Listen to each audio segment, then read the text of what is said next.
Hello বন্ধুরা, আশা করি সকলে ভালো আছেন। আমিও ভালো আছি। আজকে রবিবার, কোর্ট খোলা আছে। আমি অ্যাডভোকেট মোহাম্মদ জহিরুদ্দিন আকন। অনেকেই ফোন দিয়েছিলেন। গত শুক্রবার এবং শনিবারে অনেকেই ফোন দিয়েছেন সাক্ষাৎ করার জন্য। তারা আমার ফোন নম্বরে যোগাযোগ করে আসতে পারেন 017-1192-1416।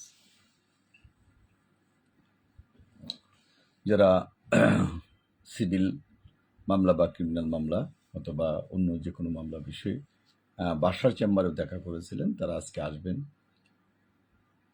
এবং অনেককে টাইম দিয়েছিলাম যে কোর্ট আওয়ারে ফোন করে কথা বলবেন, তারা আজকে কথা বলতে পারেন। এই জন্যই কিন্তু লাইভে আসা।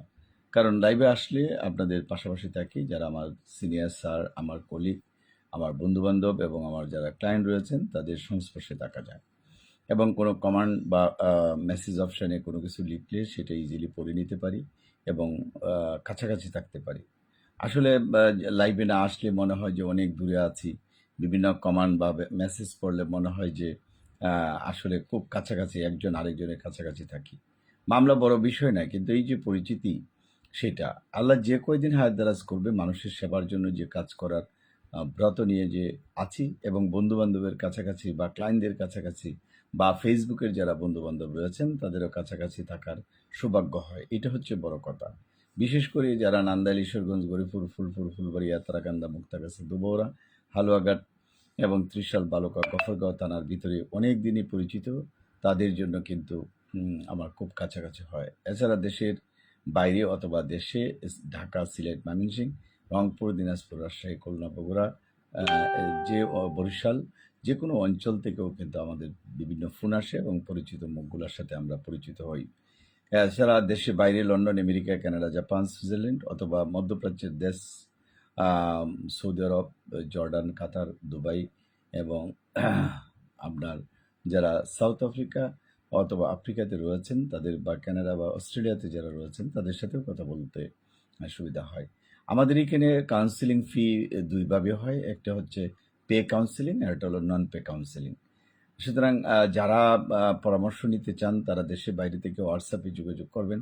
অনেক সময় ব্যস্ততার সময় হয়তো ফোন দেন কিন্তু কথা বলার মতো সুবিধা হয়ে ওঠে না। আসলে আমরা চাই যে এ যারা এই প্রফেশনে জড়িত না তারাও কিন্তু আইনগতভাবে অনেককে পরামর্শ দিয়ে থাকেন।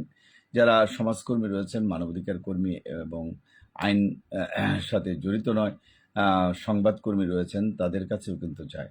গণপ্রজাতন্ত্রী বাংলাদেশ সরকারের আ আ যে লিগ্যাল এইড বিভাগ রয়েছে সেখানেও কিন্তু সরকারিভাবে মামলা করা যায়। আর আমাদের যারা পরিচিত শুধু গভর্নমেন্টের ফি দিয়েও কিন্তু আপনি মামলা করতে পারবেন।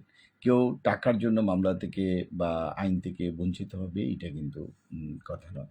সুতরাং আমরা মনে করি যে আপনারা যে যেখানেই থাকেন এবং যাদের যতটুকু সম্পদ রয়েছে এটা গুছিয়ে রাখা এবং ইসলামিক আইন অনুসারে বা হিন্দু ল অনুসারে যে পারিবারিক আদালতের যে মামলাগুলো রয়েছে বা আইনগুলো রয়েছে সেটাও বাস্তব জীবনে কার্যকরী করতে পারলেও অনেকটা ভালো লাগবে। যাই হোক, আমি ভিডিওতে বেশিক্ষণ থাকবো না। আপনাদের সাথে যে অনেকক্ষণ থাকলাম, যদি কোনো কমান্ড থাকে হোয়াটসঅ্যাপ বা ইমোতে আপনি লিখতে পারেন।